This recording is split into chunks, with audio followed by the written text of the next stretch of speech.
Welcome to the podcast, Let the Prophet Speak. This is Saul Weinreb, the host of your podcast. Today we continue the study of chapter 12 of the book of Job. That's Perek Yud Beis of Sefer Iyov. And we are about to read verse number 14. Iyov has just told us, right, that you guys, you think you're so smart, you think you know everything because you're arrogant. You think you understand God and you try to explain it simplistically. But we know, everybody knows, the animals of the birds and the fish and the sea and the land itself knows that that's not how the world works. We don't see justice as simple like that, right? We see things that don't make sense to our sense of justice, right? So don't try to explain to me, is what Iyov was saying, that you know what's going on and why I'm suffering, because you don't, because I am innocent and I'm suffering anyway. People that are intelligent, people that have been in this world for a long time, have acquired wisdom. And what do they see? They see how God runs this world. And we're about to read verse 14. Hein, yes, they see that Yaharos v'lo yiboneh, that God will destroy and not rebuild. They'll see Yiskar alish v'lo yipaseach. They'll see him imprison people and not let him out.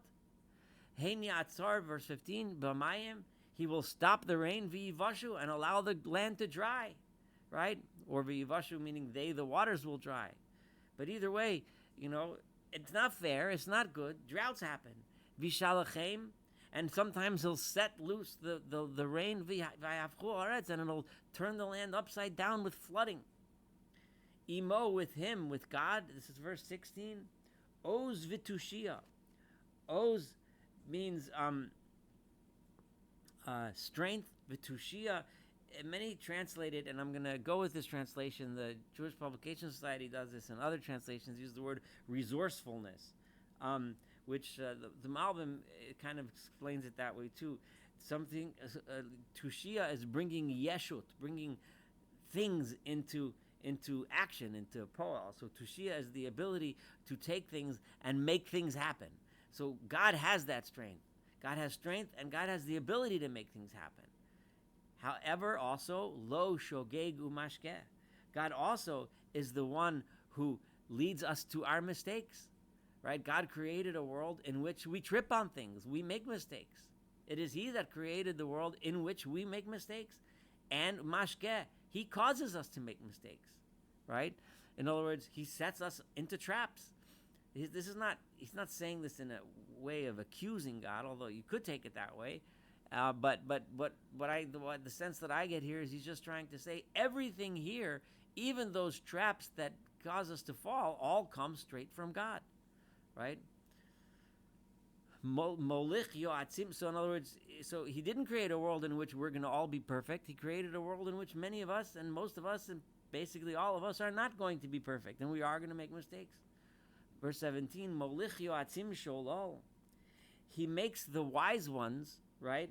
And He brings them into sholol, right? He, in other words, this yoatzim might be the wise ones like you guys, like you three, right? The wise, kind of a sarcastic wise. Or it could mean the people that are truly wise, right? When they think they understand, God will lead them in a direction of sholol, where they have nothing, where they don't understand anything. They're devoid of wisdom. They're naked of wisdom. V'shoftim, and those that are judges, Yeholel, He makes fools of them. This is from the language of holilut, which is like just craziness. Musar milochim piteach, the musar, which are the binds or the rules that are put in place by kings, God opens them. They mean nothing to Him. A king says you're not allowed to. God doesn't listen. Obviously, God does what He wants, right? He unbinds them. He unbinds the rules that kings and governments put in place. Vayesor ezor b'masnehem, and God ties strength to those who are freed. Right? There's various ways of understanding this. This is what I'm going with. That he those that are bound by the kings, God lets out. Musar melochim piteach, vayesor ezor b'masnehem, and He gives them strength by girding them with belts. Molich kohanim sholol. God brings the religious leaders, not just the chachamim, the wise ones, where she said before, Molich yoatzim sholol. Now He's saying Molich That was in verse 17. In verse 19, it's Melich Kohanim Shol, those who are religious functionaries, those who are doing all the rituals, in specifically in the temple, but anywhere. God brings them, shows them that this is naked, this is nothing. They think they're doing these things and somehow things are going to be better, okay, but it doesn't work that way. V'esanim, and people who are strong. I'm translating this eight from the language of Eitan, which is strength, right? Yisalef, he makes them slip, he makes them trip up. Meisir safal amonim, he takes language away from those who are usually. It literally means trustworthy, but here in Na'manim means people that are consistently good at what they do. They're consistent. We can rely upon them. They're reliable. They give good speeches, but God takes their ability to speak away. V'tam zikenim mikach, and the reasoning of the elderly, which is usually solid reasoning because they have the experience and wisdom, God takes that away. Shofech buz al nedivim, he pours buz. Again, I'm going to translate it as shame. I see the JPS uses disgrace on those that are nedivim, on those that are generous. So these are all good people.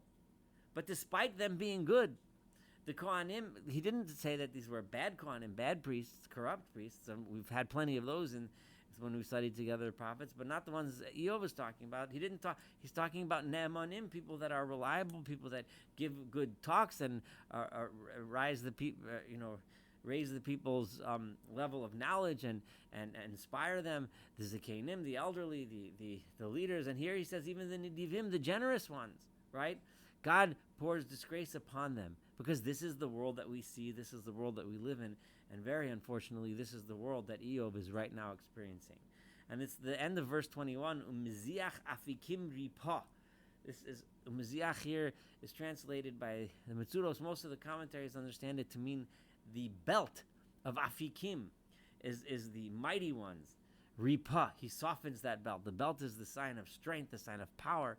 God weakens and softens that belt. Megaleh amukot mini choshech. He reveals deep secrets from within the darkness. Vayotzelo ord salmaves, and he brings to light things that are in the shadow of death. This sounds like Eov kind of flipping to something good. Sometimes we see things that are dark and scary, and somehow God brings out of that some sort of a secret, some sort of a knowledge, some sort of a light. But most of these verses are very disturbing and difficult, reflective of the experience that Eov is living. Mashki la goyim, God will maski. It's a sin. La goyim, he makes. That would be very different if it was a shin. It would mean something else. But here, maski, he makes them great. He makes them exalted. He makes nations great. He makes the Roman Empire, the Assyrian Empire, the Babylonian Empire, vayabdem, and he destroys them, turns them into nothing. Soviet Empire. Shoteach lagoyim, he spreads nations around the world, gives them huge territories. Vayanchem, and then he leads them away in a different direction. They lose all these fancy territories. The British Empire, the sun never set. A few years later, poof, gone. End. All of this God does. The ones that seem so powerful end up being nothing. Meisir leiv roshei ha'aretz. And all of this, what is the end result? Those who are the true Roshei Am Haaretz. Remember, he said, you three, you think you're the Am, you think you're the leaders of the people.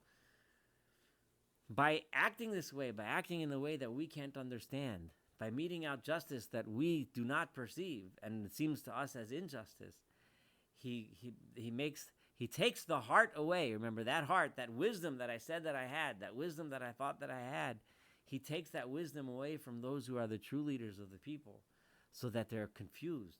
And that they're in despair. And he leads them astray in a darkness which isn't the proper road, a way that leads to nowhere. This is what happens. People try to lead, but they don't know. They don't understand. They don't know where to lead. They don't know where to go. They don't know where to lead the people. They feel around without any light, in the darkness, without any light. And God makes them wander, lost, confused like a drunkard. This is the end result of people that want to lead, people that want to do the right thing, people that are intelligent, people that are that educate themselves, people that want to lead the people right. They're lost because we don't understand God's justice. This is it is hard to read, but that's the point here. Remember, we have to understand the context of Eov, what he's living through, what he's experiencing right now, and unfortunately, this is the reality. When people live through terrible, terrible tragedies that make no sense, this is the questions we ask. God, why? We don't understand. We cannot understand, and we're left wondering. So, what do I do with this? Where do I go? How do I proceed? Eov is going to continue in the next 2 chapters with his response, and it's only going to get even more powerful as we go on. Eov is going to focus a little bit on himself in a minute in the next chapter. Like, okay, this is because he was talking now about the leaders and what they learned. He's going to start talking about what he learned and what he sees, as opposed to the very different world that his 3 friends were claiming to see. So this concludes chapter 12. Thank you so much for studying chapter 12 together with me. Looking forward to studying chapter 13, 14, the rest of the entire book, and many other books together. I hope you have a wonderful day.